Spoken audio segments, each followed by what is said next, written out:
Ma'am, पिछले 7 साल में देश भर में 70 पेपर लीक हुए हैं, जिससे 2 करोड़ युवाओं की ज़िंदगी बर्बाद हुई है।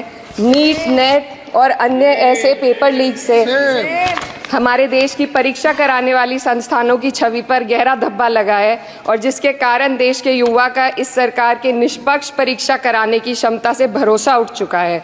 इसी के संदर्भ में एनसीआरबी की जो स्टूडेंट सुसाइड रेट है वो 7.6 हो गई है, ऐसा 2022 की रिपोर्ट में बताया गया था। Ma'am, similarly, the situation is for the NET and DU LLB entrance examination. The abrupt cancellation and the mismanagement of the NTA is a crucial issue that the government needs to look into. Ma'am, I would also like to bring to your attention the discrimination against minorities in this budget allocation, especially in the case of closure of the Maulana Azad Foundation. Despite the Prime Minister's vision of minorities progressing with Quran in one hand and computer in the other, this undermines efforts to boost educational opportunities. What we also need in today's time is quality STEM education, as outlined by India's National Education Policy 2020, and it is crucial for fostering critical thinking and preparing our youth for 21st century challenges.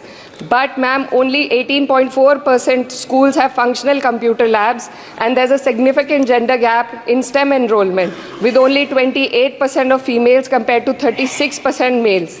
While the government now promotes Digital India, it would do well to take a leaf from the Samajwadi Party's government under Akhilesh Yadav ji, which began distributing free laptops to class 12 students in 2012, effectively combating computer illiteracy and bridging digital divide in rural Uttar Pradesh. Educational Freedom Index में भारत की स्थिति काफी. So ma'am, I would like to end with certain demands to the minister for my constituency.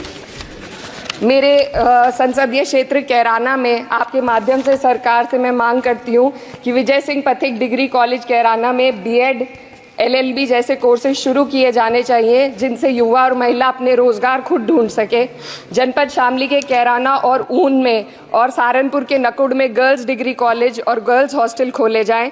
जनपद शामली में नया केंद्रीय विद्यालय व जवाहर नवोदय विद्यालय खोलने जाने की मांग करती हूँ और माँ शकंभरी देवी विश्वविद्यालय सहारनपुर को अपना कैंपस और विभिन्न प्रोफेशनल कोर्सेज चलाने के लिए विशेष धनराशि प्रधानमंत्री उच्चतर शिक्षा अभियान के अंतर्गत दिए जाने की मांग करती हूँ।